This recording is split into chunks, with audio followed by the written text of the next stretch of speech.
I would like to introduce today a former student, and for me, we call him alum,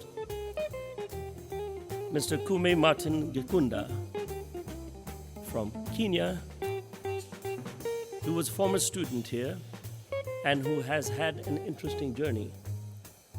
Not as long or as, hopefully not even as checkered as mine, but his is a great story to hear, and I'd like to welcome him to the podium. Thank you very much. Let's get straight to it. Let's please give a huge round of applause to the graduating class. Come on. Let's do it like we mean it as well. Guys, I'm really excited to be here and to be sharing this day with you, and I thank the Board of Governors, Mr. McDonald and the school for giving me the honor to be here. When Richard asked me to speak, he very unhelpfully told me that last year's speaker was His Highness the Aga Khan, spiritual leader to millions. It's a tough act to follow. And so as one does, you try and seek inspiration from the people closest to you. And I talked to my wife, I talked to my children, and my children had interesting feedback around what I should say. My eldest, who's 5, Daddy, talk to them about the towers that you're building and how much of a great dad you are. I was like, yeah, keep that coming. The youngest said, Daddy, you should show them your monkey dance. And, as I said, it's a tough act to follow. Be that as it may, it's really great to be back. I stood at this podium 16 years ago to give the graduation speech on behalf of my graduating class. And, my parents came for the graduation. I have no idea what I said on the date, but I remember them rushing the stage, both in tears, giving me a massive hug. It was really embarrassing, and, it sort of ruined all the street cred I developed at Delaware. As a side note, my parents didn't come this time, which in itself actually is a lesson. After you turn 35, it's actually really hard to impress anyone, even mom. So, really, guys, enjoy the years when graduating from a school with a teacher-student ratio of 1-to-1 is a big deal. But yes, my graduating from Eglon was a big deal. It was a big deal for me, and it was a big deal particularly for my parents. Not so much because I had done it, but because it was such an unlikely outcome given where they had come from. My grandparents lived and still live in a village in Meru on the slopes of Mount Kenya. They were mostly uneducated. They worked on coffee farms, back-bending stuff 14 hours a day. They had 18 children, but notwithstanding their relative poverty, they had, the foresight to understand that times were changing and that education was a way out of poverty. Somehow they educated all their children. And so my parents ended up being one of the first generation of university-educated Kenyans and took on the baton. They worked hard. They instilled in us the importance of an education. And they sent me to Starehe Boys Center in Nairobi, Kenya, which, like Eglon, is an amazing school that shares the same philosophy of developing a rounded human being with the tools to realize your purpose in life. Now, this is where it gets interesting. In 1996, Starehe, the school in Kenya, hosted the Round Square Conference in Nairobi. And this is where my path with Eglon crossed. One of the speakers on the day bailed on the speech last minute, and I was asked, again, in the very last minute to replace him. Again, I had no idea what I said, but it must have been okay. And through that experience, I met Richard and 3 Eglonians. Those 3 were the most eloquent, worldly, and self-assured, students of the 300 plus there, and I really mean that. We were just blown away. And so I tried to find everything I could about this finishing school where students, could hold their own in conversations from everything from basketball to the ballet. And they just walked with such a swagger. And I desperately wanted to go to Eglon. Now, the time Eglon was making the decision to establish the John Collett Scholarship Fund, and I ended up being the first of over 30 recipients of this full scholarship. and in no small part due to Richard and those 3 Eglon students who I met and who lobbied really hard for me to come. So I came to Eglon, and it changed my life. Everything was new and amazing. It was a bit like, I was a bit like Eddie Murphy in Coming to America, without the kingdom back home. Looking slightly malnutritioned next to the muscular Russians. But, I didn't care. I was just having so much fun and I was so alive. I made amazing friends, many of whom are very close to me now, and really capitalized on this amazing world. I loved everything, the meditation, I did debate. Long X showed me Switzerland's natural beauty. Cultural X showed me that ballet was just not for me.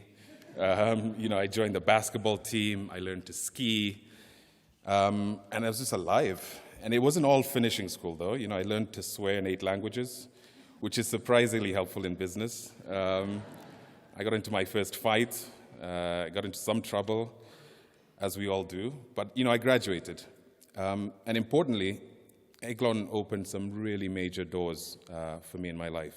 Without Eglon, it's unlikely I would have ended up at Stanford, JP Morgan, Oxford, and now doing the very exciting work that I'm doing back in Kenya.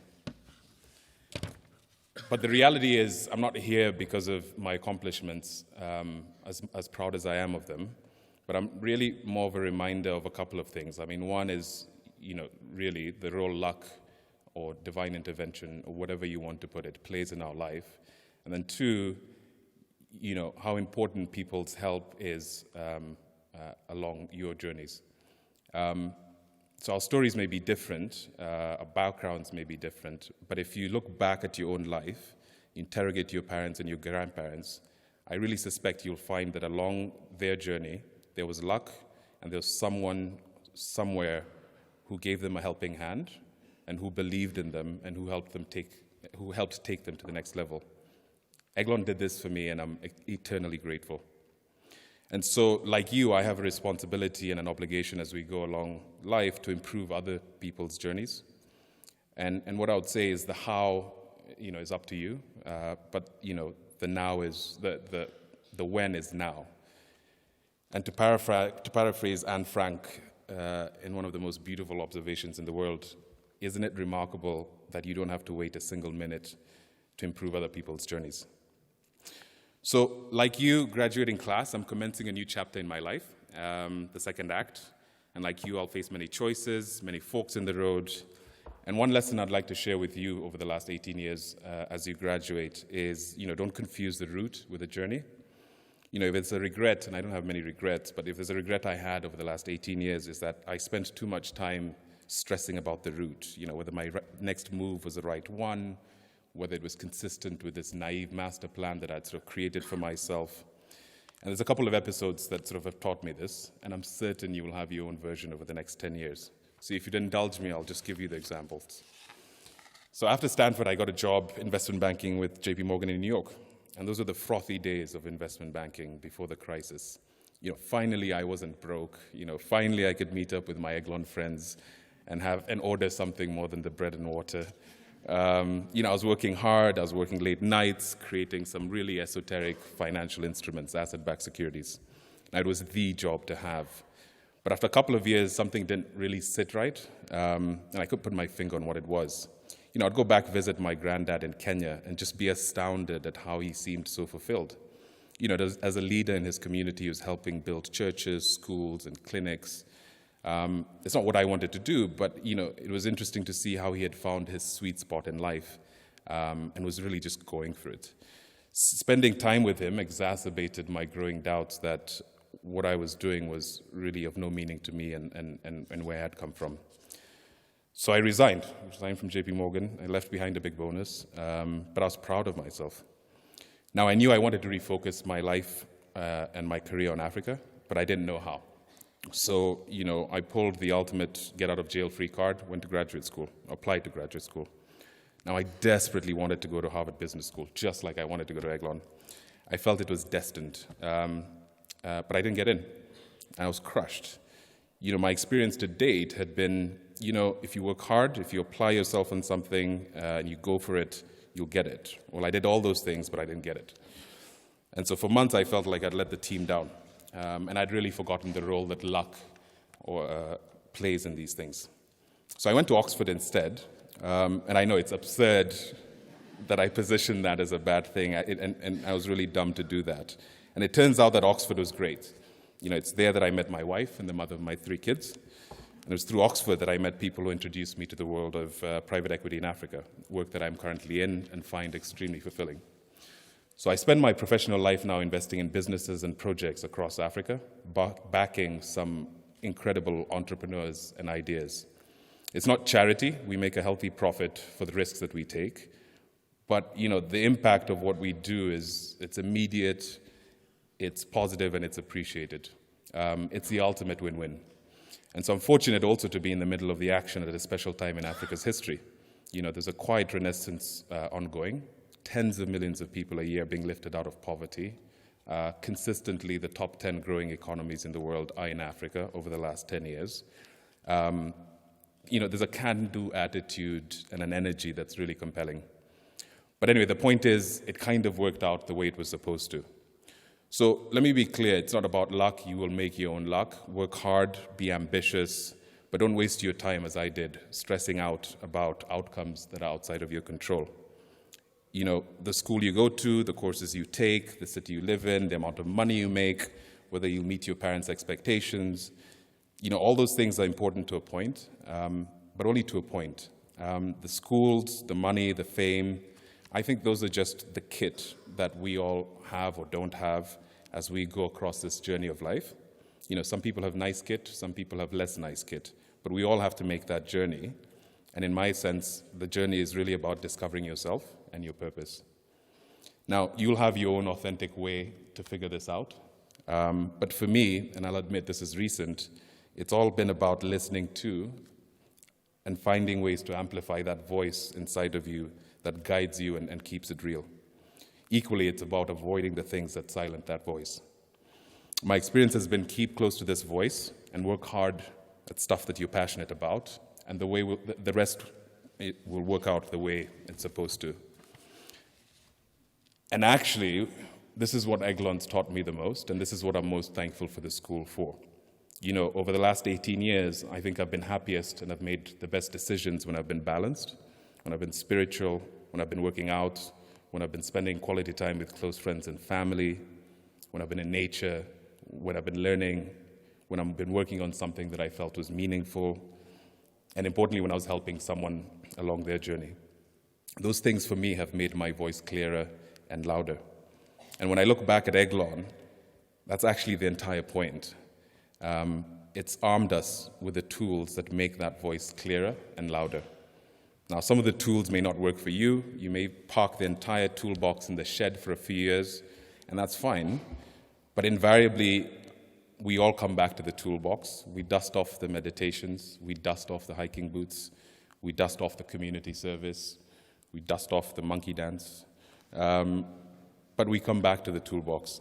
And so my hope for you is that you dust the toolbox off often, and you do it soon. And in doing so, I promise you that you will be happier for it, and someone somewhere in the world will be better off for it. So thank you very much, guys, and congratulations again.